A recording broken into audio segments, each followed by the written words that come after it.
Welcome. Oh, are you? No, No. you're going. Yeah, shut up. Welcome, brave souls, to tonight's chilling journey into the darkest corners of history.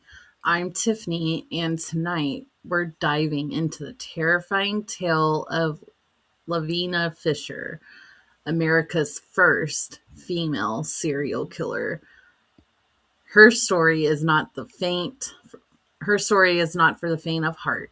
Bodies, betrayal, and death lurk behind every shadow of this tale. If you're easily frightened, you may want to turn back now because what you're about to hear will haunt you in your dreams. Karli guiding you through the darkness. Lavinia Fisher wasn't just a killer. She was a master of deception, luring unexpected travelers to their doom right in the heart of South Carolina. The shadows of her victims will whisper in the corners of the old inn, waiting to tell their stories. And I'm LD. Tonight we'll uncover every horrifying detail, explore the legends, and separate facts from fiction. From the secret traps to ghostly sightings, this isn't just history, it's a nightmare that refuses to die. Parental Advisory. This episode contains graphic content, foul language, and stories of schmurder. Viewer discretion is strongly advised. This episode is for entertainment purposes only. So if you dare, step inside and hear the story of Lavinia Fisher. That gives me the chills. That was good. That was good. So we'll go in a row. 1, 2, 3. 1, 2, 3. Oops, excuse me. Sorry. Just get it recorded. We have a viewer. You better say sorry to that viewer. I said sorry. Excuse me. Excuse me. Excuse me. Dang. Better out than in, I only say. At least it's the first way, not the second way. Oh my god. Girl. Look, this is going on record and that's okay. I don't care. I don't care. People can make fun of me all day long. It don't matter to me. Give me them bad comments because I'm going to be like, okay, that's cute. You got something bad to say about... I don't even know. I'm ranting. Nice to see you, Sharon. I'm not going to block you this time because I know who you are. I apologize publicly. It's recorded. My apology. Just so you know. Let me put a pinned comment on here real quick. And there we go. Okay, so if we can share it out. Definitely. I there it is. I was like, wait a minute, where are my notes? Okay, so I'll get us started off here. So as you come in, just say hello, send some hearts. Definitely comment. The more you comment, even if it's just a heart, that definitely helps the channel. Share it out to someone that you think will like it. This is shared to my personal Facey Space, Trivio, and YouTube tonight. So Lavinia Fisher, born 1793 to February 18th, 1820, as an American criminal who, according to urban legends, was the first serial schmiller in the United States of America. She was married to John Fisher, and both were convicted of highway robbery in a capital offense at time, not murder. Historians have begun to question the veracity of traditional legends, and some assert that Lavinia Fisher has never unalived anyone. She was, however, an active member of a large gang of highwaymen who operated out of 2 houses and 5 Mile House and the 6 Mile House in the backcountry Charleston, South Carolina. South Carolina. Charleston, South Carolina. Well, I declare. Sorry. It is not clear whether the 6 Mile House was a hotel, but it's, oh my God. Stop. Calm down. Whew. Okay. Ahem. Let me get my midway accent back. I don't, Midwest, Mid- Midway? What? Girl, I don't you're know. from the South. Don't even I play. know. But anyways, so the 6 Mile House was a hotel, but it served as a hideout for a number of outlaws. Not to be Now, silly. This is supposed to be scary. Everybody be Oh, spooky. now sorry. the residents. Fisher and her husband resided in Charleston, South Carolina for most of their lives. Together, they owned an inn, the 6 Mile Wayfarer House, which they managed in the early 19th century. The hotel was located 6 miles north of Charleston, hence the name. During the couple's time there, reports were made to local sheriff about guests disappearing. Due to lack of evidence and popularity of the couple with many locals, these complaints came to nada, nothing, zilch. Zanata? Nada. Not one, uno? Wow. None. Nine. No comprende. None. Oh, no comprende. Oh. Now we're getting into Italy accent. How many accents can we get on this episode? I'm sorry. Oy vey. So, Lavinia Fisher would invite lone travelers into the 6 Mile way. It's the 6 Mile House. We'll just say that, to dinner and ask them questions about their occupations, trying to determine if they had money. She would send them up to their rooms with a cup of poisoned tea. Ew. Once the men drank their tea and went to bed, her husband went to the room to beat them, and almost to the point of,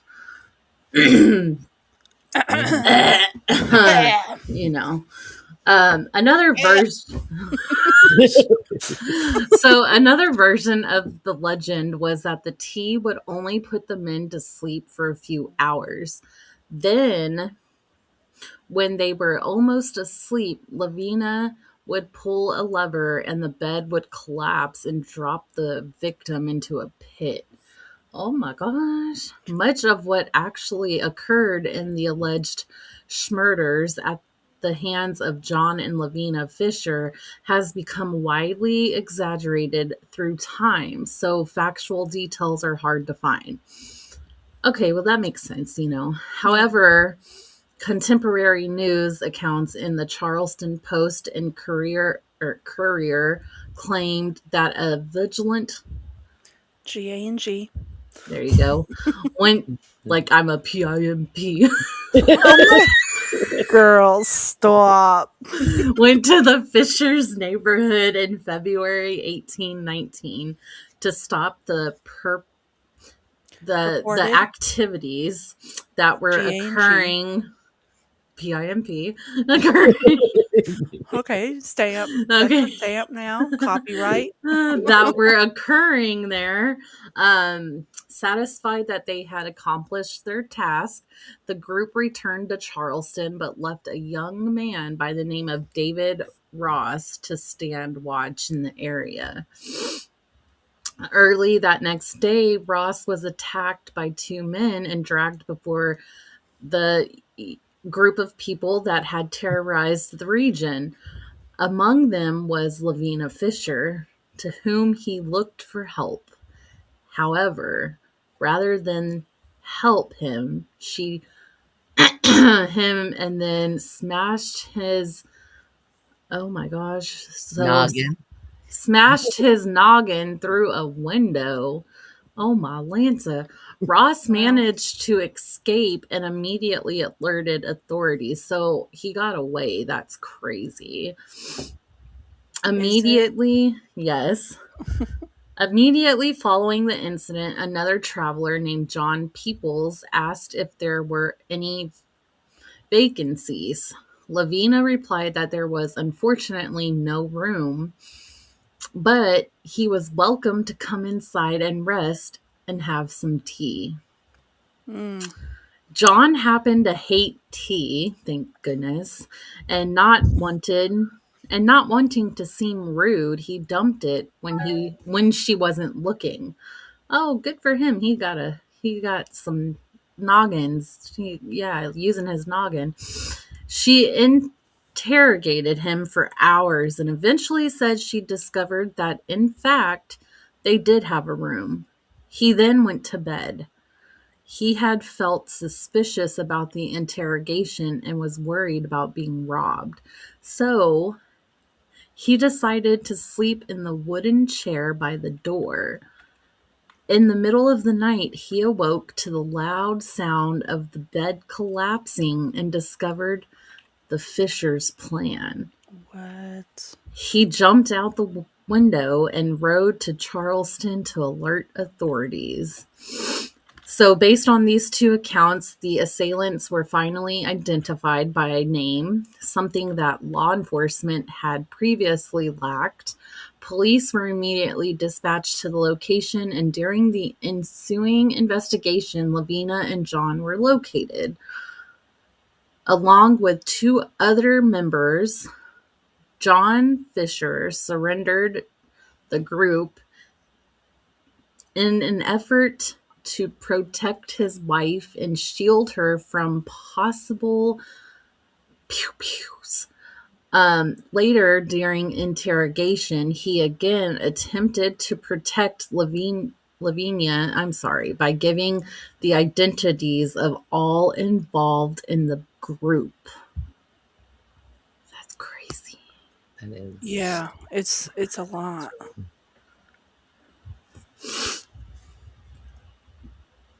Okay, so nearly a full year elapsed between the time of the arrest and the execution.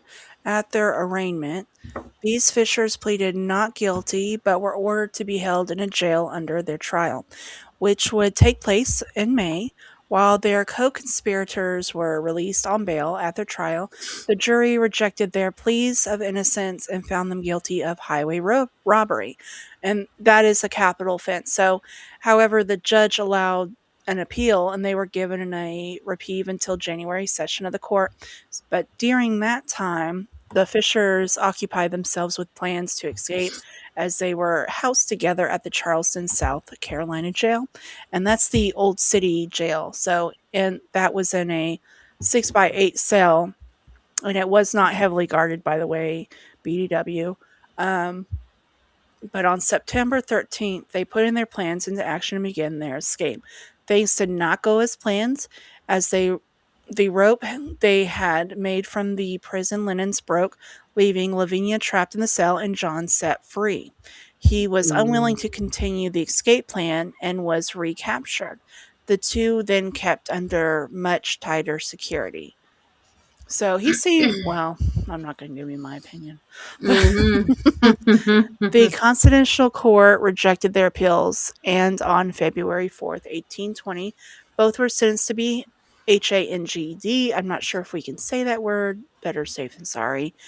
Awaiting execution, John accepted the counsel of the Reverend Richard Furman, and he was a local minister, just in case you didn't know.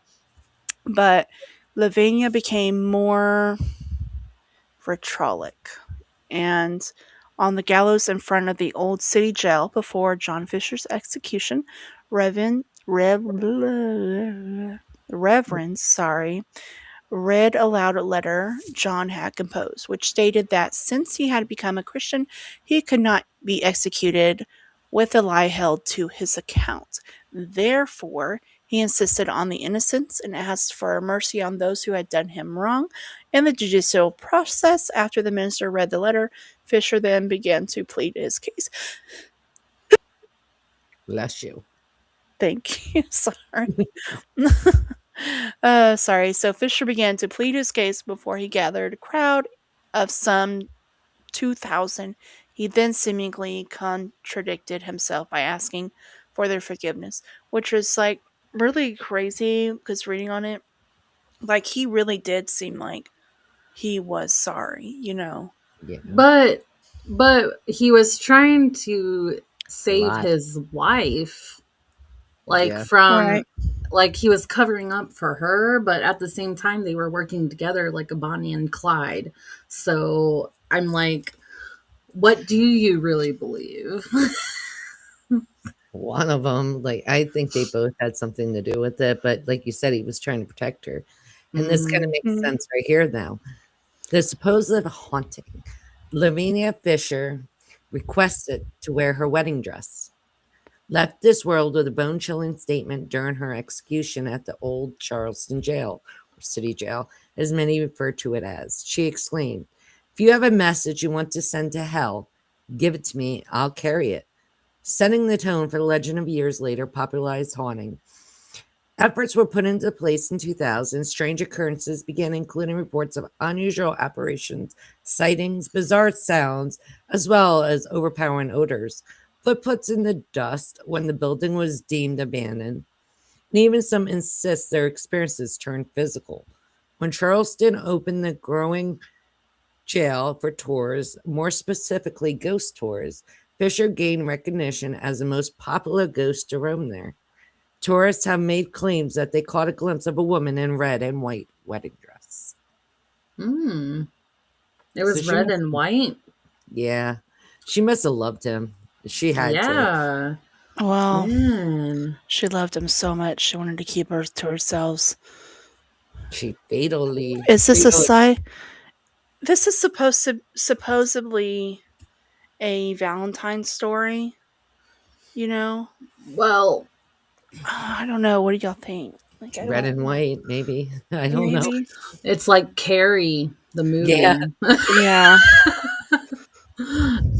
But so it says Lavinia was buried in a potter's field near the old city jail. Claims of her burial at 150 Meeting Street, this circular congregational church, or at 4 Archdale Street, the something church. Unitarian. Yes, sorry guys.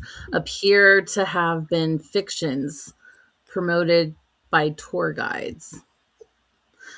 So she's buried by the old city jail, or are those all just fictions? they're just fiction from tour guide. Nobody knows where she's really buried at. Probably in Potter's Field.